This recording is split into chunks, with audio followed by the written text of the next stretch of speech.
नमस्कार। बीएसपी प्रमुख मायावती ने आज बीएसपी संगठन के अंदर एक बड़ी कार्रवाई की है और दो बड़े नेताओं लालजी वर्मा और रामचल राजभर, जो उत्तर प्रदेश की राजनीति में जाने माने पहचाने नाम बीएसपी की राजनीति में हैं, उनको बाहर का रास्ता दिखा दिया है। इसके बाद से सोशल मीडिया पर चर्चा बड़ी जबरदस्त है कि इन दोनों नेताओं के खिलाफ कार्रवाई क्यों हुई है और ये किस पार्टी का दामन थामेंगे। हम जानते हैं कि मायावती इससे पहले भी पार्टी संगठन को लेकर काफी सख्त फैसले लेती रही हैं और इसके पीछे कारण अनुशासनहीनता का बताया गया है। इस मामले में भी यह रिपोर्ट आई है कि मायावती को इस बात का पता चला था कि इन दोनों नेताओं ने, यानी कि लालजी वर्मा और रामचल राजभर, पंचायत चुनाव के दौरान कुछ निष्क्रियता या पार्टी विरोधी गतिविधियों का जो कारण बताया गया है बीएसपी की ओर से, उसमें शामिल थे। अब इसके बाद क्या इंपैक्ट होगा, कहां ये नेता जाने की चर्चा, इस पर मैं बात करूंगा। आप देख रहे हैं सत्यहिंदी.com। अपील मेरी आपसे वही है, कॉर्पोरेट मीडिया के मुकाबले आजाद पत्रकारिता का समर्थन करें, सत्य हिंदी की सदस्यता योजना में शामिल हो। आर्थिक भुगतान का लिंक हमने डिस्क्रिप्शन में दिया हुआ है। हम जानते हैं कि मायावती ने साफ ऐलान किया है कि वो उत्तर प्रदेश में अकेले चुनाव लड़ेंगी। कुछ महीने पहले उन्होंने इस बात का ऐलान किया था और हाल ही में जिन 5 राज्यों में विधानसभा चुनाव हुए थे, उसमें कई राज्यों में उन्होंने अपने कैंडिडेट्स को उतारा भी था।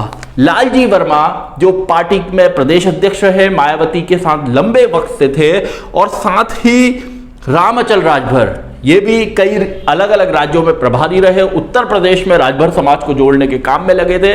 इन दोनों नेताओं को मायावती ने हटाया है।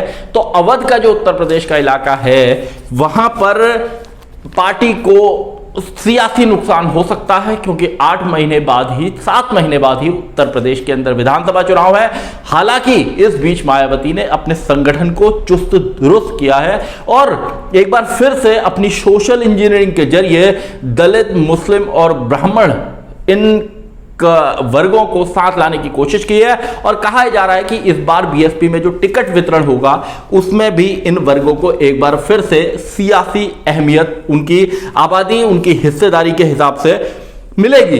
तो मायावती ने चूंकि इस 2022 के इलेक्शन में उनको अकेले उतरना है, गठबंधन वो समाजवादी पार्टी से तोड़ चुकी है, और अभी कुछ महीने पहले, पिछले साल अक्टूबर के आसपास जब राज्यसभा का चुनाव हुआ था, तो उस राज्यसभा के चुनाव में बीएसपी के 7 विधायक उन्होंने बगावत की थी। अक्टूबर 2020 का मामला है ये, और इन 7 विधायकों को भी मायावती ने निलंबित कर दिया था। इसके बाद अब जो कुल मायावती के विधायक हैं, बीएसपी के जो विधायक हैं, वो उत्तर प्रदेश में उनकी संख्या 9 रह गई है।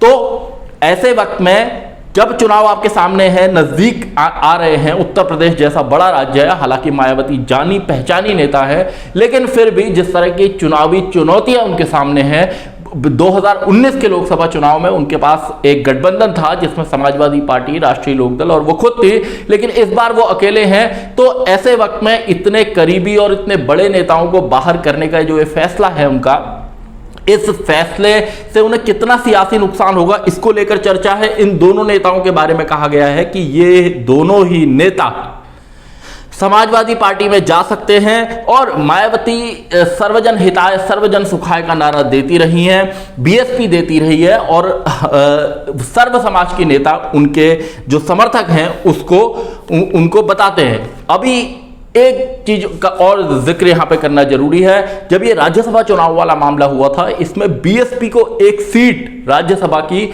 बीजेपी के कुछ सपोर्ट से मिली थी, और तब बीजेपी बीएसपी की जुगलबंदियों को लेकर जो चर्चाएं, सियासी चर्चाएं होती हैं, उनको थोड़ा सा बल मिला था। लेकिन मायावती ने साफ किया था कि वो बीजेपी एक सांप्रदायिक पार्टी है, और उसके साथ हाथ मिलाने से अच्छा, उसके साथ चुनाव लड़ने से अच्छा वो राजनीति को ही अलविदा कह देंगी। लेकिन तब उन्होंने एक बड़ी बात और कही थी कि उत्तर प्रदेश के विधान परिषद के चुनाव में वो समाजवादी पार्टी को हराने के लिए किसी भी हद तक जाएंगी और यहां तक कि अगर बीजेपी को भी वोट देना पड़े तो वो एक इंटरव्यू में उन्होंने कहा था तो वो ये भी करेंगे। और इससे पता चला था कि मायावती की जो राजनीति है, अब बीएसपी प्रमुख की जो राजनीति है, वो अब समाजवादी पार्टी को हराने के लिए, जैसा उन्होंने कहा, वो पूरी ताकत लगाएंगी, पूरा जोर लगाएंगी।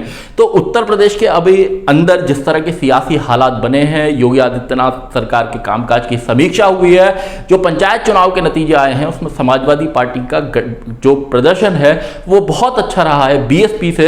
हालांकि कुछ जगहों पर बीएसपी का भी प्रदर्शन अच्छा रहा है, लेकिन यहां यह भी देखना होगा कि क्या 2022 में बिना गठबंधन के हराया जा सकता है। हालांकि समाजवादी पार्टी और आरएलडी का गठबंधन है और पश्चिमी उत्तर प्रदेश में गठबंधन प्रभावी भी है, लेकिन उत्तर प्रदेश के अंदर अगर आप देखें तो गठबंधनों की राजनीति सिरे नहीं चढ़ती, परवान नहीं चढ़ती। जैसे आप 1993 से अगर आप देखें, जब बीएसपी एसपी की ने एक बार हाथ मिलाया था तो वो लंबा नहीं चला गठबंधन। इसके बाद बीजेपी बीएसपी ने भी सरकार बनाई, लेकिन जो गठबंधन जिस तरह चलते हैं, जैसे बीजेपी शिवसेना का लंबा गठबंधन चला, जैसे बीजेपी श्रोमणी अकाली दल का लंबा गठबंधन चला, जैसे बीजेपी जेडीयू का लंबा गठबंधन चला, उस तरह के गठबंधन ये उत्तर प्रदेश के अंदर नहीं बन पाए। 2007 से 2012 के बीच में मायावती ने अकेले सरकार चलाई, 2012 से 2017 के बीच में अखिलेश यादव ने अकेले सरकार बनाई। 2017 में जब समाजवादी पार्टी और कांग्रेस ने गठबंधन किया तो नतीजे खराब रहे। तो एक तरह से जो गठबंधन की राजनीति है, शायद उसको उत्तर प्रदेश के मतदाता बहुत ज्यादा स्वीकार नहीं करते। हालांकि उससे पहले भी इस तरह के उदाहरण कई रहे हैं। तो बीएसपी अपनी सोशल इंजीनियरिंग की बदौलत इस बार फिर से चुनाव मैदान में उतरेगी और जो 2019 का उसका लोकसभा चुनाव में समाजवादी पार्टी आरएलडी वाले गठबंधन में वो शामिल थी, उसका उसे सियासी फायदा भी हुआ था, क्योंकि 2014 में वो 0 सीटों पर थी और 2019 में उसे 10 लोकसभा सीटों पर जीत हासिल हुई थी। लेकिन उसके बाद मायावती ने गठबंधन से किनारा कर लिया और आज तो लालजी वर्मा, रामाचल राजभर गए हैं इस पार्टी से। इससे पहले नसीमुद्दीन सिद्दीकी, जो बड़े नेता माने जाते थे, उनके अलावा अगर आप कहें स्वामी प्रसाद मौर्य, वो भी मायावती को छोड़कर समाजवादी बीएसपी को छोड़कर जा चुके हैं। तो उत्तर प्रदेश में कांग्रेस भी लगभग अकेले चुनाव लड़ने की तैयारी है। समाजवादी पार्टी का आरएलडी के साथ गठबंधन है। बीजेपी बहुत जबरदस्त इंजीनियरिंग कर रही है। कहा जा रहा है कि एक बार फिर से केशव प्रसाद मौर्य को आगे लाया जाएगा प्रदेश अध्यक्ष के रूप में। तो जातियों की राजनीति और जो कुछ आयोगों के अध्यक्ष हैं वहां पर दलित और पिछड़ी जातियों के लोगों को प्रमुखता दी जाएगी। तो और राम मंदिर निर्माण का जो काम है उसके पहले चरण के शिलान्यास की एक योजना है, उसके लिए आरएसएस, वीएचपी और संघ परिवार लगातार काम कर रहे हैं। तो ऐसे हालात में जब प्रियंका गांधी भी अपने दम पर थोड़ा बहुत संगठन को कैंडिडेट्स चुन रही हैं, सीए के खिलाफ आंदोलन हो या आप लॉकडाउन के दौरान हो या आप पंचायत चुनाव के दौरान हो या आप किसानों के आंदोलन के दौरान हो, प्रियंका खासी सक्रिय रही हैं और अखिलेश यादव भी लगातार सक्रियता बनाए हुए हैं। ऐसे में मायावती के लिए चैलेंजेस हैं। जो भागीदारी संकल्प मोर्चा है, ओम प्रकाश राजभर का, उनका अपना एक मोर्चा है, भीम आर्मी, चंद्रशेखर रावण, उनकी अपनी एक सियासत है और शिवपाल सिंह यादव भी कुछ पूरे इलाकों में दौरे लगातार करते रहे हैं। अभी लॉकडाउन से पहले काफी सक्रिय थे, तो उनकी भी अपनी पार्टी है। ऐसे वक्त में मायावती के लिए, बीएसपी प्रमुख के लिए चैलेंजेस बहुत ज्यादा हैं। हालांकि उनके पास वो खुद में एक बहुत बड़ा चेहरा है, बहुत बड़ा नाम है और उनको लोग जानते पहचानते भी हैं, लेकिन बावजूद इसके 2022 के चुनाव के लिए उनके सामने भी चुनौतियां बहुत ज्यादा हैं, सियासी मुश्किलें बहुत ज्यादा हैं। और ऐसे वक्त में जब आप अपने दो करीबियों को बाहर का रास्ता दिखाते हैं तो निश्चित रूप से कहीं कोई सियासी नुकसान आपको भी हो सकता है। तो जिस तरह मायावती ने ऐलान किया है कि उनकी पार्टी अकेले चुनाव लड़ेगी 2022 का, देखना होगा कि कितना असर होता है और क्या बीएसपी एक बार फिर से अपने उस पुराने वोट बैंक को वापस ला पाती है, अपनी सोशल इंजीनियरिंग के दम पर बीजेपी के लिए किसी तरह की मुश्किल खड़ी कर पाती है या नहीं, और कितना चैलेंज उसे तमाम जो बाकी सियासी दल है इनकी ओर से मिलता है, किस तरह की स्ट्रेटेजी मायावती की रहती है, ये देखने वाली बात होगी। और उत्तर प्रदेश के चुनाव से जुड़े जो तमाम अपडेट्स होंगे वो आपको सत्य हिंदी पर लगातार मिलते रहेंगे। धन्यवाद।